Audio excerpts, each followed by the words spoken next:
Raider Reaction is for mature audiences only, so if you can't stand the heat, stay away from the fire.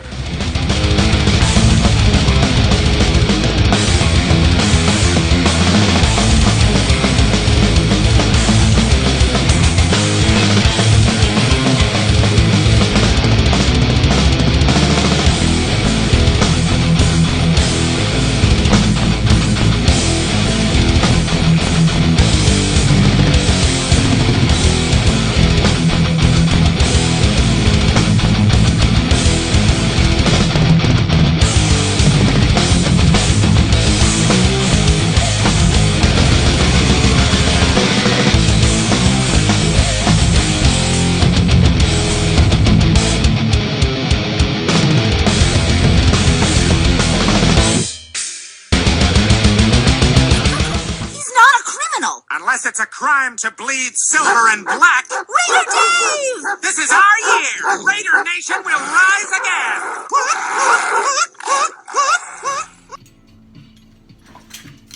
Good morning. What's up, Raider Nation? Happy freaking hump day. I am the Commish, your host of the Raider Reaction Morning Show. And we know you've been missing your Raider Reaction Morning Show over the past couple weeks. And it's back starting today, every Monday, Wednesday, and Friday at 7 a.m. Pacific, 10 a.m. Eastern. Get your day started off with a little silver and black awesomeness today. And we've got a very special hump day presentation for you today, courtesy of Raider Reaction. And one more thing, before I get to that, do not forget that the Reaction Shop raffle returns this Thursday. We hold it one time a month on the first Thursday of the month, and the next one is coming this Thursday. Our official sponsors, RaiderNationStore.net, Motosports.com, Raider Reaction, as well as from my private collection. We're throwing in a bunch of stuff for this month's raffle. It takes place this Thursday night, 7 p.m. Pacific, 10 p.m. Eastern. Be live, be right there, and have a chance to win. But you gotta be an official supporter. Go to RaiderReaction.com/supporters, or go to the top of the Facebook page and click that blue Become a Supporter button. Get it done, man, and have a chance to win every single item we're gonna raffle out this Thursday night. Without further ado, we've got a very special presentation for this Hump Day edition of the Raider Reaction Morning Show. There's a reason.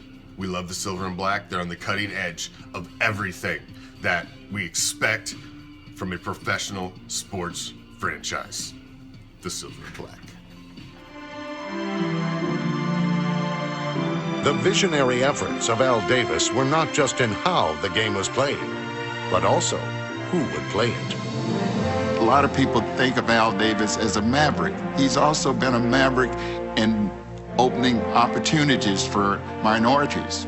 I'd say a trailblazer for justice as far as I'm concerned, because he had no color bearer. Coaches, players, over the years. I mean, this is not something new that he came to some political correctness in the late 90s. I think Al Davis opened the game up. I think he opened the game up for the African-American athlete. I think he's a pioneer, and as far as I'm concerned, in terms of getting black players to play and letting them be as best they can be.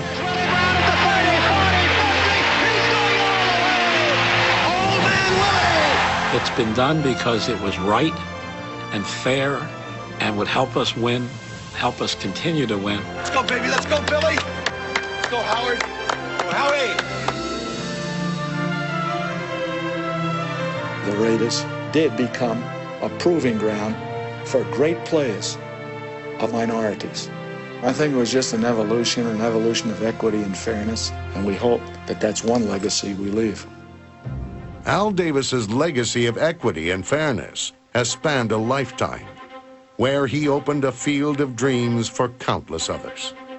It first surfaced when he was a football player at Syracuse a half a century ago. There, Davis showed his support for teammate Bernie Custis, a black quarterback in a white man's game. As our relationship grew, I came to know Al as someone who lived by a certain code, and this code was to judge every individual by the content of their character and their capabilities and nothing else. And I think that's the code that I detected at that time and that has stayed with him throughout the years. Later, as an up-and-coming assistant coach, Davis's code was tested upon his arrival at the University of Southern California in 1957. The situation at USC prior to that period was like the University of Mississippi. Blacks had as much of a chance of excelling in athletics as blacks did in Mississippi before the Civil Rights Movement. Al Davis went out and started recruiting blacks on a full scale.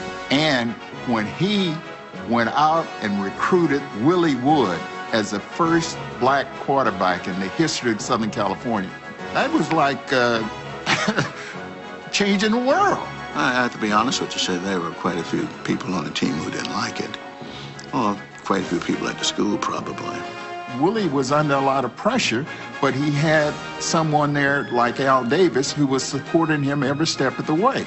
Because there were times when I felt that I was going to leave Southern Cal, you know, because I just couldn't put up with this stuff, you know.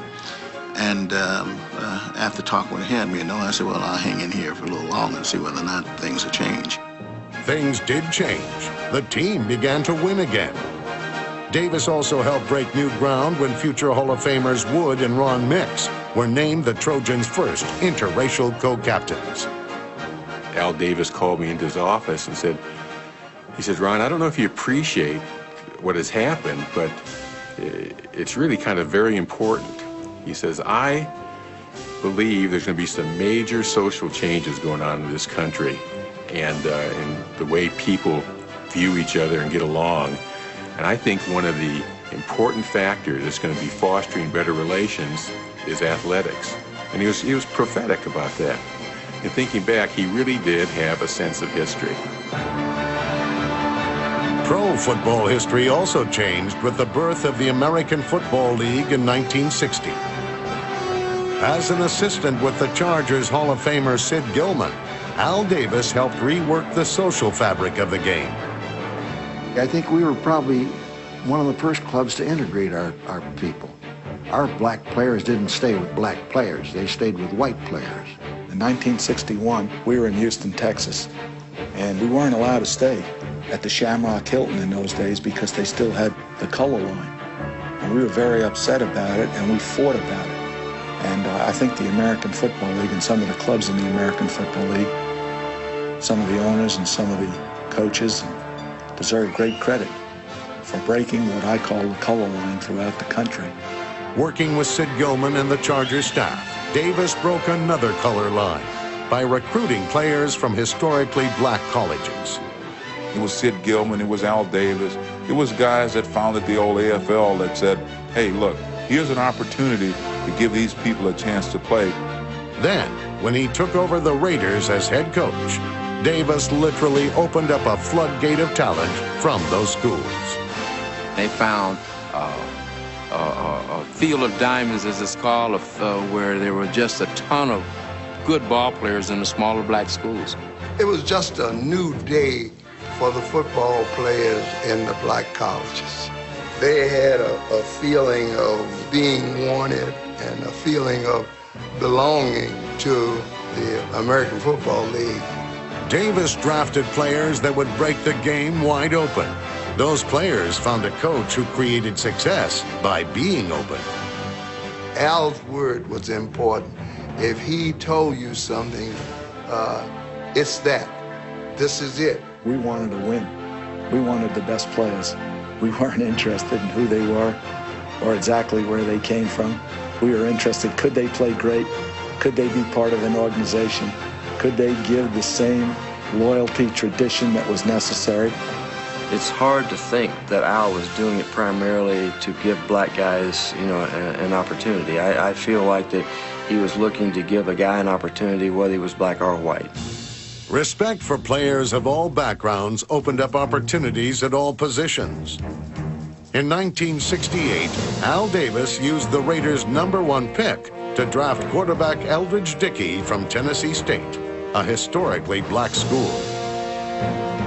Looking back now, gosh, that was a huge step for Al Davis. You know, and there was so much against him for that, you know. They had tapped and got tackles and receivers, but here you're talking about a position where it has been orientated that this quote, black man cannot lead, I could see what he was seeing. I could see him seeing beyond complexion. Al was saying, let it go. You're stifling the growth of a game. Another myth that Davis and the Raiders exploded was that blacks couldn't succeed as offensive linemen. Both tackle Art Shell and guard Gene Upshaw played their way into the Hall of Fame. We used to say, well, we can have a convention of the black offensive linemen in a phone booth, which just wasn't that many of us doing it. And we had an opportunity to play, and when we did, we played well. You never once felt on the Raider football team that there was a racial issue involved in any extent. Al Davis would not tolerate it. Al doesn't see color. What Al sees is a team. I don't know if you noticed, but I'm not black, Hispanic, or Jewish. It didn't make a bit of difference. When I showed up with the Raiders, what he saw was a guy who could play the middle. So you became his player. For 25 years, Davis relied on the trusted excellence of Ron Wolf to help assure opportunities for players to succeed in the organization.